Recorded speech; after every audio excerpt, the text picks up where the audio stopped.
మధ్యప్రదేశ్‌లో వాళ్ళ ఫ్రెండ్ మీదే ఒక అమ్మాయి యాసిడ్ అటాక్ చేసిందంట. అసలు రీజన్ ఏంటి మేడం దానికి? జెలసీ.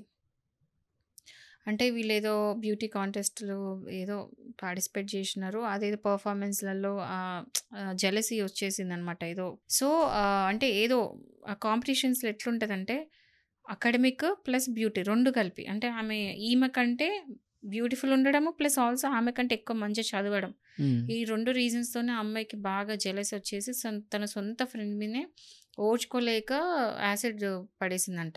హ్మ్. అంటే అసలు రోజు రోజుకి ఏమేమి వినాల్సొస్తుందో నాకర్థం కావట్లేదు.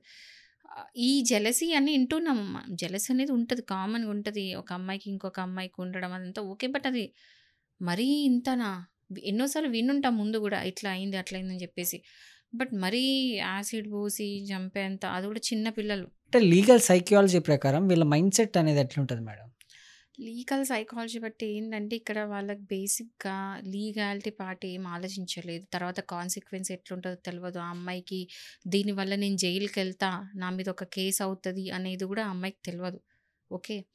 జస్ట్ ఏంటంటే జెలసీ అంతే. ఆ జెలసీ వల్ల అది బాగా హర్ట్ అయ్యి ఏం చేస్తున్నాడో తెలియకుండా సైకలాజికల్ డిస్టర్బ్ అయ్యి చేసిందిది. అంటే ఇది కంప్లీట్ వీళ్ళు సైకోపాథ్స్. వీళ్ళందరూ నార్మల్ పర్సన్స్ కాదు. ఎవరైతే ఇట్లాంటివి చేస్తారో వాళ్ళు నార్మల్ పర్సన్స్ డెఫినెట్‌గా కాదు. సో, ఏదో విధంగా ట్రిగ్గర్ పాయింట్ ఉండొచ్చు. ఏదైనా జరుగుండొచ్చు. బట్ ఆ ట్రిగ్గర్ పాయింట్ ఏంటో మాకు తెలవదు.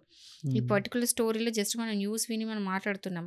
కానీ అక్కడికెళ్ళి ఇన్వెస్టిగేషన్ చేసిన తర్వాత ఆ అమ్మాయి ఇచ్చే వాంగ్మూలం బట్టి, దాన్ని బట్టి అసలు ఆ అమ్మాయి ఎందుకు ఇట్లా చేయాల్సొచ్చిందనేది తెలుసుకున్న తర్వాత అప్పుడు మనము సైకలాజికల్‌గా ఏం జరిగిందనేది మనం ఒకటి అనలైజ్ చేసి చెప్పొచ్చు. హ్మ్. It's too early. బట్ నాకర్థమైంది ఏందంటే jealousy is the reason. Jealousy వల్ల ఏందంటే ఆ అమ్మాయి అందంగా ఉండొద్దింకా. ఆ అమ్మాయి అందం చెడిపోవాలి. ఆ అమ్మాయి సఫర్ అవ్వాలి అనే కోపంతోని చేసింది. సో, ఇక్కడేంటంటే యాసిడ్ అటాక్ చేసిన వాళ్ళకేంటంటే సెక్షన్ 326 అండ్ 326 అంటే కాజింగ్ గ్రీవియస్ హర్ట్ ఐపీసీలో ఇండియన్ పీనల్ కోడ్ ప్రకారం. ఇప్పుడు ఈ అమ్మాయి కనీసం 10 సంవత్సరాల జైలు శిక్ష పడే అవకాశం ఉంది. హ్మ్. సో, ఆ అమ్మాయికి ఆ కాన్సిక్వెన్స్ తెలవదు. ఏమైతదో తెలీదు. ఈ 10 ఏళ్ల శిక్ష పడతదని తెలీదు. ఆమె లైఫ్ మొత్తం నాశనం అయితదని తెలీదు. తెలియకుండా అప్పటికి ఆ క్షణిక ఆవేశంలో కోపమొచ్చి చేసిందది. సో, ఆ తర్వాత కాన్సిక్వెన్స్ ఫేస్ చేస్తూ లైఫ్ లాంగ్ ఆ అమ్మాయి సఫర్ కావాల్సిందే. సో, అందరూ ఇది గుర్తుపెట్టుకోండి. ఈ జెలసీలు, ఈ కోపాలు ఇవన్నీ కూడా కంట్రోల్ జేసుకోవాలి. ఎందుకంటే మన కోపం మనకు శత్రువు అంటారు. యెస్. సో, అలాంటిది ఏమైనా చేసినా ఇప్పుడు ఆ అమ్మాయే కదా ఫేస్ చేయాల్సింది. ఇద్దరు ఫేస్ చేస్తారు. ఆ అమ్మాయి పాపం యాసిడ్ అటాక్ అయ్యి ఆమె ఫేస్ చూడరాకుండా ఉంది.